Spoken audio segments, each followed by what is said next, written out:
President's key economic team goes to China. After a whole night thinking, I say I still want to do it.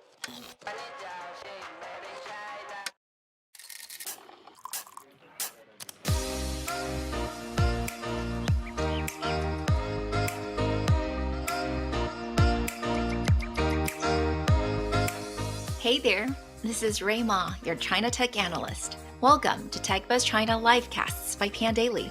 As the name suggests, these conversations are recorded live and then edited for your listening pleasure.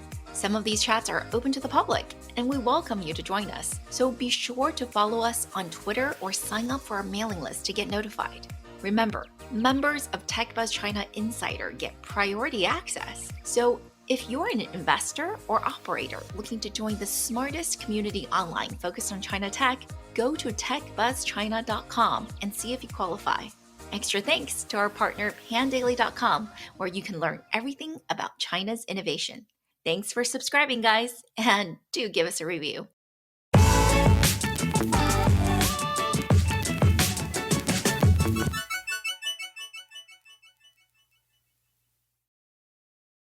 Hey, Richard, thanks so much for joining us from Shanghai. I think I've seen you use this background before. I confess it's one of my favorites. I live in Shanghai and I've been here for 11 years now. Yes, that's right. Well, maybe that's our first question. Why don't you tell us about your background? Sure, right? My name is Rich Turrin, and I started my career out in investment banking. For 18 years, I was on a trading floor, and because of my work in computers, I eventually, after the financial crash in 2008, I came to China and I became an MBA school professor and eventually got picked up to work for IBM, where I eventually headed their Fintech innovation space down in Singapore and also here in China. Basically, my career has been this combination of mathematics and computers. And in the 1990s, we called it structured products, but really we were building the foundations of what you would call modern fintech today. I've been here in China now for 11 years. I've had the ability to see China go from a place that had big wads of cash to a place that is cashless. And that's how I got the name of my book, Cashless, China's Digital Currency Revolution. Thanks for that. We actually did an episode on the digital RMB at the beginning of 2021.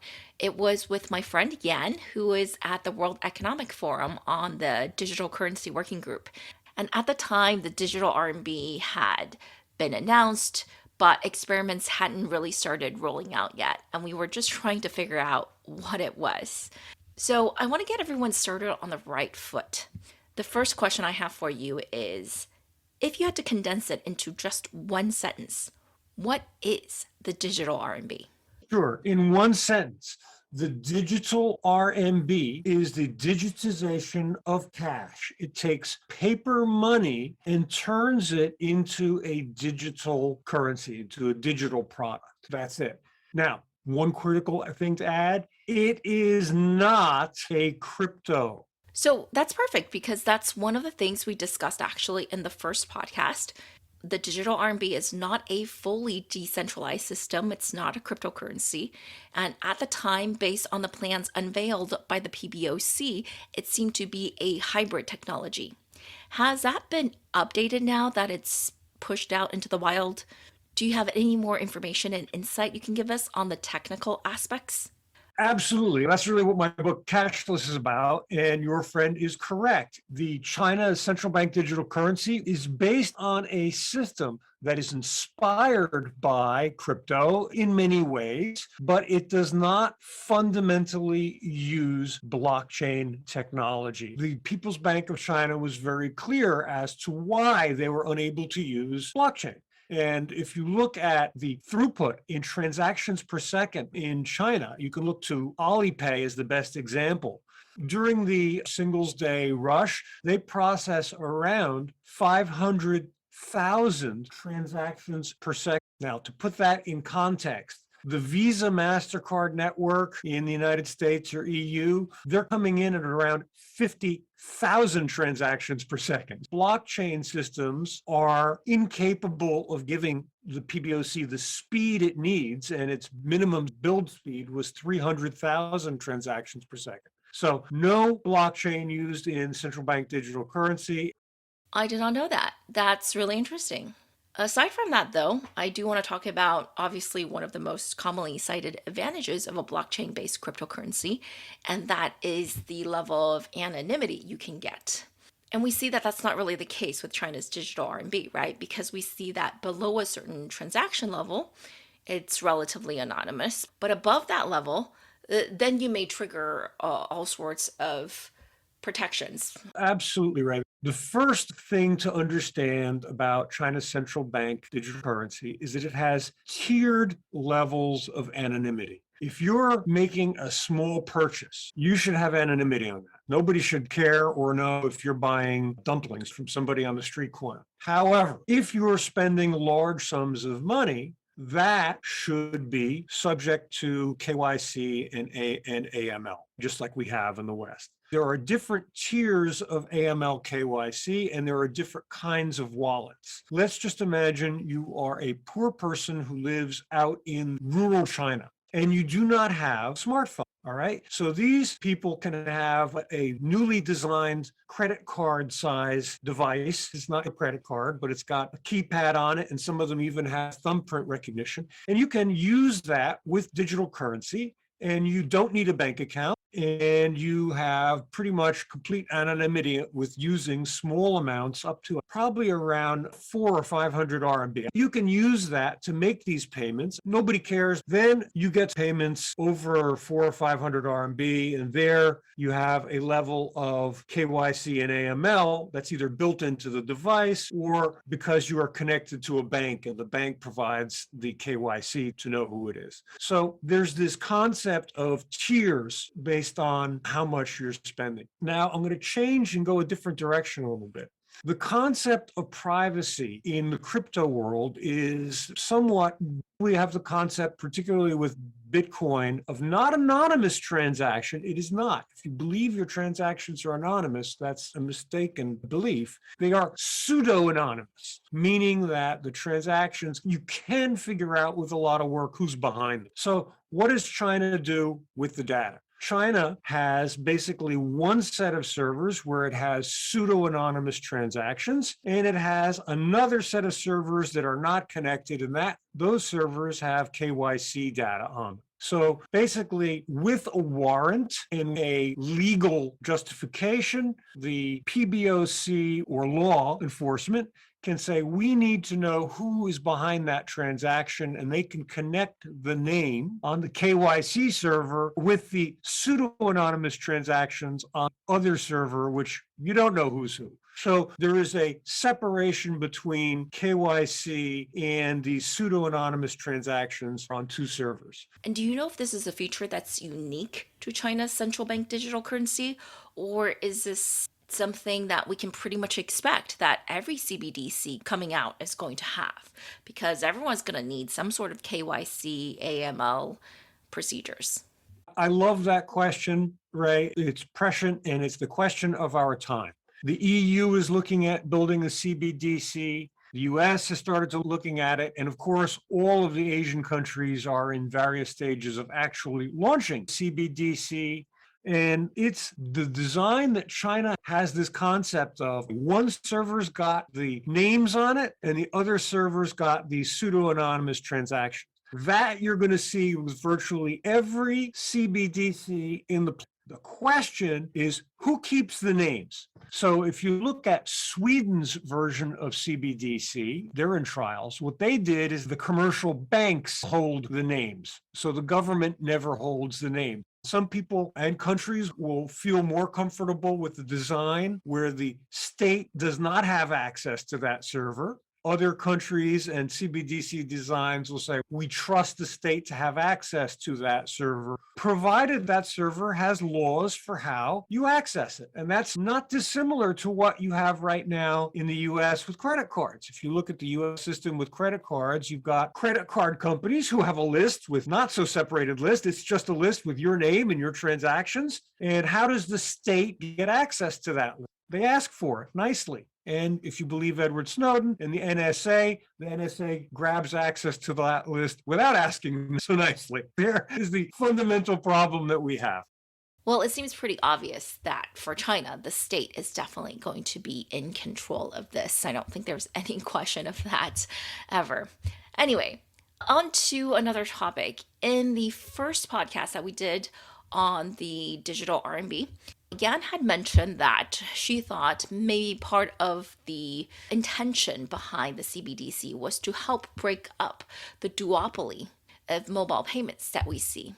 Basically, in China right now, WeChat Pay and Alipay, these two companies alone, have over 90% of the market share in the country.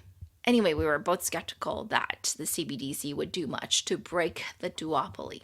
And I have also seen the government actually come out and say, hey guys, that's not our intention.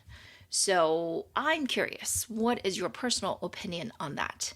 And what do you think the impact is to Alipay and WeChat Pay?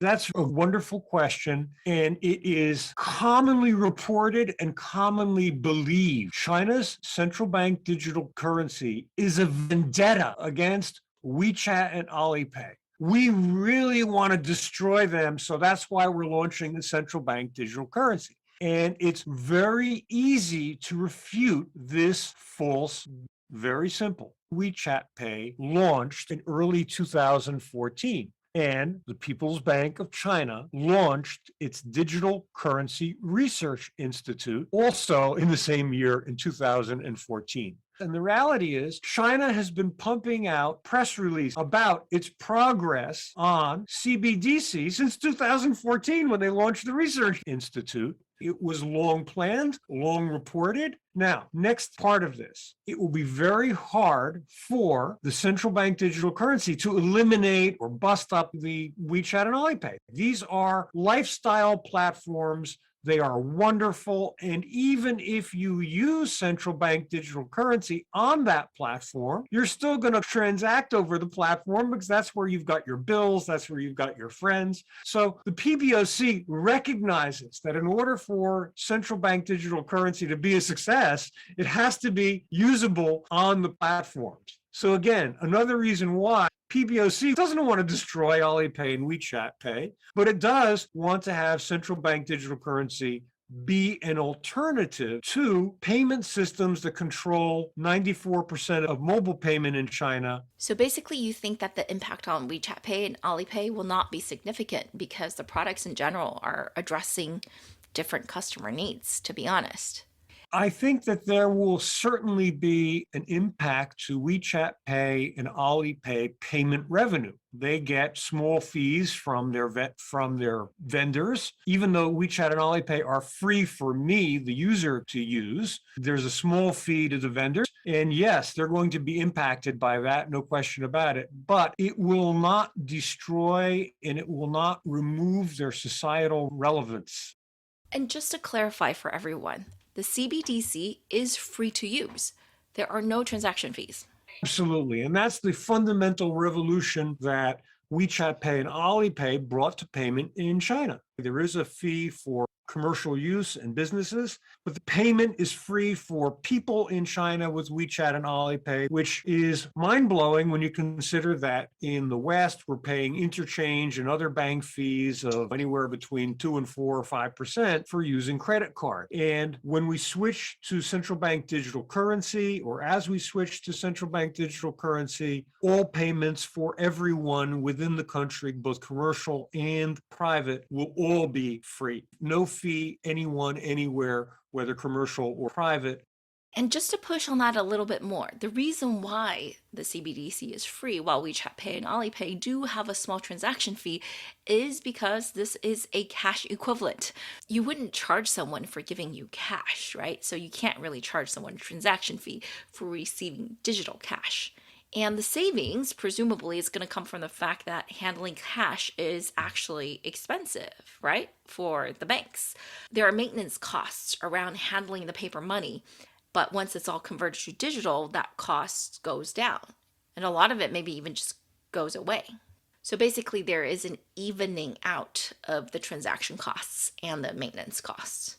Absolutely. You have to think about the existing cash transfer system. So now the PBOC prints money, they put it in trucks, they take it out to the banks run ATM machines. There's this entire cost to running a cash network. That will slowly go away, as it has already due to WeChat and Alipay, right? So that cost of running that cash network will go down, and the savings will go toward paying for a central bank digital currency network, which will again continue that trend to reduce cash payments, which is a major societal drag in the sense that even from the store owner's perspective, there was a great study done in the United States and Canada showing how many billions it costs stores in man hours and labor just to count all the cash and bring it to the bank and save it and do all the physical things that you need to do with cash. So all of those savings will go into run the network. But there's something else really critical that has to be acknowledged. As China goes forward, yes, CBDC is a cash replacement. It is free. But the important thing is that we're going to a future where connected devices are going to pay, machines are going to pay, AI is going to pay. We think in terms of personal payments. China's going the next step and saying, well, someday all of these connected devices are going to make payment. Those payments must be free in order to connect machines to the network and allow them to make these payments. So it's not just a cash replacement. That's why I always call CBDC digital infrastructure, because it's building the infrastructure for a digital future. That's interesting. I hadn't thought of that before. Basically, when it's these smart machines paying each other, it would really behoove society for these transactions to be as frictionless as possible. And that actually brings me to my next point. It's been my sort of mantra these days that the Chinese and US governments govern the financial systems very differently. So maybe I'm oversimplifying a bit here, but it seems that China has basically one goal, which is to grow the real economy. And it doesn't really care that much about these private transaction platforms like WeChat Pay and Alipay making money, right? Because the government makes it very clear that they want to put caps on payment limits. You cannot charge above a certain amount, for example. In China, just for comparison, that amount is actually very little. It's as low as 0.38% for WeChat Pay. It goes up to 1%, I believe, but on average it's something like 0.6%, and that's just a whole lot lower than what we see here in the US. And I think because of the government's attitude, that obviously impacts business models and it impacts what happens in the broader innovation ecosystem, right? In China, fintech is consistently a bottom 3 investment category in the last 5+ years. In the US, on the other hand, it's consistently a top 3, maybe the top investment category. You just can't make that much money in Chinese fintech. It's highly regulated. And again, a lot of the regulations make it so that most of the value isn't captured by these payment platforms, etc., but are passed on to merchants, to users, and basically makes the real economy flow better. So what do you think is the end of a state of society and economy where you have one that's based on a very low cost payment system? So sure, it is not generating a lot of, fintech unicorns. What does that enable though, versus one where there are lots of fintech unicorns, but it's effectively based on what I think are probably high margin, high cost payment rails? I guess that's sort of a leading question. It's so simple. It allows for digital payment to become an integral part of society and built more deeply in society than the credit cards and payment systems that you are used to today. And that's what China is showing. Here's a great example. All of the refunds for airline tickets and train tickets, I haven't done it in a while, but it was something that in the West you waited for months for. Well, all of that stuff is immediate now in China. payment becomes more deeply integrated into society in every possible place. And that's why you've got WeChat and Alipay with 4 times China's GDP being transferred, and where in the United States, credit cards are only a fraction of GDP. The next thing I want to talk about is the digital RMB's impact on the world. As we know right now, it's really intended primarily for domestic use and certain limited cross-border transactions. A lot of experts don't think that it's going to displace the USD's status as reserve currency, and that it's not going to be some danger to the USD or other currencies. But there are lots of people who feel differently. For example, I just Googled, and one of the first results that showed up was China's digital yuan is a warning to the world from Wired. And I see titles like that all the time. So what do you think is the level of concern that the rest of the world should have, if any, about the digital RMB? Number one, the Chinese digital RMB is not an immediate threat to dollar dominance, not an immediate threat. Now, the next statement, be afraid, be very afraid long term. You have to think about a very long time frame. And in my book, Cashless, I talk about how the digital RMB will displace dollar use over a 10-year horizon. And then after that, who knows? What is going to happen is that the local Asian countries are all going to build central bank digital currencies. And what you're going to see is China's central bank digital currency be used as a regional reserve digital currency within Asia. So will it impact the dollar? Absolutely. Is it something that Washington should be concerned about? Absolutely. Should there be absolute fear over this? We should be very concerned, but there should be no sense of radical fear right now over this happening. But you really have to watch it. Okay, that's fair. So it's something we should be watching, but shouldn't be too panicky about. Now, have you been able to use the digital yuan, and what is your personal experience? I have not used it on my own phone, and the reason is up till now, in Shanghai, and it's different depending on which region you're in, foreigners have not had the ability to download and use the wallet. That changed as of about 2 weeks ago. However, my Mandarin teacher, who is wonderful, I got her to download the wallet on her phone, and I have used it, but it's not technically on my own phone. How does it work? It's no different than using WeChat Pay and Alipay. You push the button, it opens up, and you say you want to receive payment or you want to pay somebody. And if you want to pay somebody, you push a button and a QR code pops open, and you put that in front of the machine. And we used it on a vending machine at the subway station, and they all have been converted to take digital RMB. And you can buy your bottle of water just as easily with digital RMB as you do with WeChat Pay and Alipay. Okay, we have a question from the audience. Someone wants to know if it is true that it requires no internet. I believe so, but maybe you can give a slightly more in-depth answer.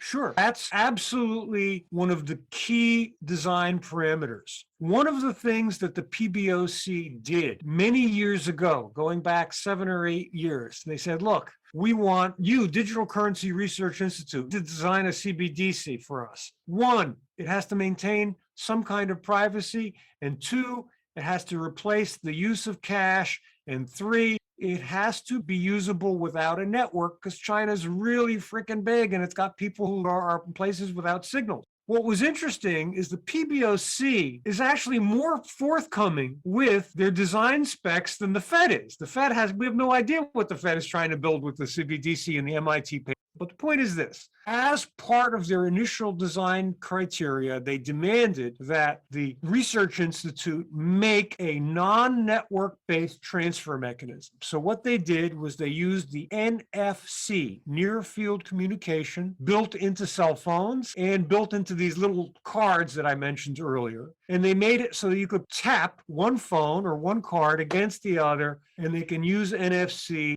and make payment without a network. Now, those payments are limited. You can only do a certain size, a couple hundred RMB. I don't remember what the limit is exactly, But the idea is that you can be far away and still make and receive small payments, which is reproducing cash. Okay, got it. Thanks so much, Richard, for joining us all the way from Shanghai. And also want to thank you to all the TechBuzz China Insider subscribers for joining us live. Now, if any of us have more questions, what is the best way for us to reach you? The best of all ways to reach me is on LinkedIn, where I post about China and central bank digital currency virtually almost every day. Yesterday, I talked about how China's CBDC is going to be used in Africa. So reach out to me on LinkedIn, reach out to me on Twitter, and anybody who is interested in the book Cashless. Cashless is on Apple Books, Amazon, of course, and lots of other digital bookstores across the planet.